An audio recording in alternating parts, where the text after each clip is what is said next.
You find a lot of people talking about what an individual should ask an agent or a financial advisor or an MFD or a life insurance agent, somebody who is there to help you financially. I would think a key person in your financial life, so whoever, whatever name you wish to call and whatever statutorily you think that person is supposed to do. Now I'm twisting it and saying, if you are the advisor, whatever, by whatever name called, what are the things that you will ask your customer, apart from the customary things like what's your age, what is your health condition, how much do you wish to save for investing for your daughter's education, daughter's marriage, son's education, son's marriage, and right, so buying a bigger house, bigger car, all these questions you will find in all the questionnaires, and which I'm sure I mean books also carry all those questions. So it is not just that. After that, the perception, the question is what is your relationship with money, right? This is a very important question, because when you don't ask that question and when the client does not give you the answer, or for whatever reasons you cannot get that answer, then your what you do with the client changes a lot. For example, a client who is very worried about his health could be accumulating money faster, and you would keep on asking you about, should I take this insurance, should I take more medical insurance, should I take more term insurance, what if I die, what happens to my family, should I buy more gold, should I buy more real estate? Because in India still the solidity of real estate and solidity of gold completely puts people away from Excel sheets which shows that equity gives better returns. They don't see that, but they will keep on accumulating gold, they'll keep on buying real estate, and they'll say, no, one house though I need, 2 houses I need, then the third house is for my kid, what if my parents come and live here, so I need one. So they will justify every move of theirs, and their spouse also suddenly speaks that language. So you ask what exactly is bothering you financially. They may not say it out in the first meeting, obviously. It will take 4 or 5 meetings, but you have to persist with that question. So what is your relationship with money? What scares you about money? What are the 5 top scares you have about money? What was your parents' perception of money, right? If you're meeting a young client who's 30 years of age, then parents' perception of money also matters. What did you think about money when you were 18 years of age? What was your how did your father earn money, or how did your father lose money? Did your grandfather lose money, right? All these things are very important and playing a role. Let us say there is a boy whose perception created by his father saying, oh, in 1992 there was this chore called Harshad Mehta, and because of him I lost money. Then the son comes out with a view that equity markets are dangerous. There are people like Harshad Mehta, because of which innocent people like my father lost money. The truth is, the father did not understand what he was doing, and therefore he lost money. But the question is, what is in his mind? Because you have to go into his mind and change that mind. So the first question is what is your relationship with money? What scares you about money? What is your perception? What are your parents' thoughts about money? At what age did you start thinking about money? Was money something which was always available, saying, Dad, I need money, and he said, take it from my purse? Did he trust you so completely? Did he know that you will not do any hanky-panky thing?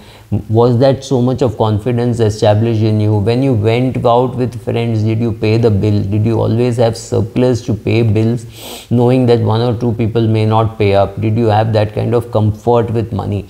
This is a very important question that every customer has to answer before you start investing, because your sense of asset allocation between what he says on paper or on a questionnaire can be very different from what he actually wants. So he might be shit scared about money, he could be shit scared about death, his father may have died young with insurance, without insurance, or his uncle may have died young, right? So without adequate insurance, so his father would have had to support them.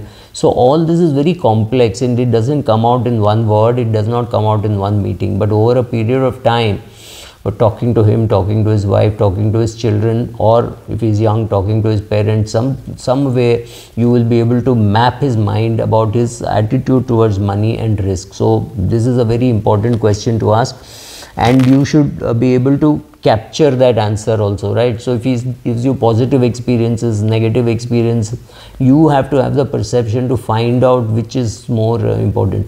And for most people, a role model in finance is your own parent. But like Robert Kiyosaki says, there's a rich dad and a poor dad. Whom did you learn money from? Was that person a communist? Was that person a socialist? Was that person a Democrat? Was he a capitalist? All this is important. When I say Democrat, I don't mean Democrat versus Republic, whether he was from a Democratic Party or, you know, which side was he on? Was he leftist? Was he rightist? Right? All that is also important, because if your father had been very leftist and said, oh, the workers are being exploited and things like that, your perception about capitalism could be that, which means you should not even come into the equity markets. Very many Indian leftists have made a lot of money coming into the market. So you don't know. So pick up all the signals of one person, see what he is saying, or she or hear what she is saying, read what he or she is saying, put together everything and have your own concept. But that you can do, your client will not be able to do. So asking your client these small questions: who is your influencer, what impact did he have, do you do F&O, right? So all this all this is very slowly, subtly coming out from the client. It is important that you don't make notes on the spot, but at least as soon as you finish the meeting, come down into your car and record it or write it down, do whatever, because all this is going to play an important role in your relationship over the next 40-50 years, right, with the family. Then another very important question is, what do you expect from the portfolio? What is your return expectation? Do you think such returns are possible? You have been in a very senior position in the company. You have seen your company's results on a quarter-on-quarter basis. You attend some of the board meetings. You are responsible for say salary and other compensation for employees. So tell me, what is your perception of what the portfolio should do for you? How much should be capital preservation? How much you want fast growth? How much you want slow growth? How much you say this cannot fall beyond a particular level, right? Not capital preservation, but 30% of my portfolio is the maximum damage that I can take, right? So all those things, what do you expect from the portfolio? What do you expect from your advisor? Because if I don't know what you want, very difficult for me to advise you on what you want, what you should do, right? So the same thing. So any, like a goal setting thing, you have to have clear perception of what the financial advisor can do. Maybe he cannot help you in debt reconstruction. Maybe he does not even know that, but that might be the most important thing for you, in a client relationship. One very important document that we should get, you should anyway get the client's profit and loss account, balance sheet, goal sheet, projected goals, all that. One very important document which many IFAs I see missing are the client's CIBIL report, right? Or I'm going to call it the CIBIL report. There are others also who give it to you. Your credit report saying how you have behaved in the past. This is going to be very important. This I'm saying also because many people think that I should have my debt and I should have my investment. True, but only if the debt is a mortgage debt. All other forms of debt are far more expensive. Equity will not give you returns exceeding that. In such cases, you may have to repay the loans or down pay your credit card before you start investing. So not enough number of advisors even ask for that, or ask them what is their credit score. If somebody tells you my credit score is 790 or 850 or something like that, you don't really need to bother. Then you just need a copy of the proof that that is his credit score, and he does not need help.